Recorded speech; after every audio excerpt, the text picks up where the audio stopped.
ఒక చిన్న రాబిట్ తన పొలంలో పండిన రసాల రాస్బెర్రీలు ఉన్న బుట్టను చూసి ఆనందంగా ఉంది. నీలిరంగు ఆకాశం, ఆకుపచ్చ గడ్డి, చుట్టూ అందమైన పువ్వులు ఉన్నాయి.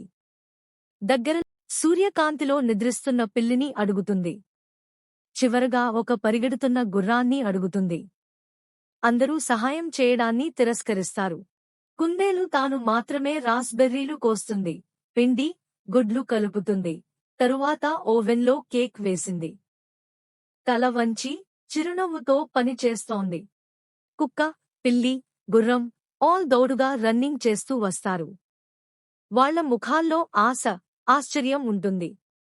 కుందేలు ఆ కేక్ను గర్వంగా పట్టుకుంది. కుందేలు మృదువుగా తన మిత్రులకు కేక్ ఇవ్వలేనని చెబుతుంది. అది మధ్యలో కూర్చుని కేక్ తింటోంది. ఇతర జంతువులు బాధతో చూస్తూ ఉంటారు. కుందేలు హాయిగా కేక్ తింటుంది. తరువాతి ఫ్రేమ్లో అన్ని జంతువులు కలిసి తోటలో పనిచేస్తున్నారు. విత్తనం వేయడం, నీరు పోయడం, కేక్ తయారు చేయడం. అందరూ సంతోషంగా కలిసి పనిచేస్తున్నారు.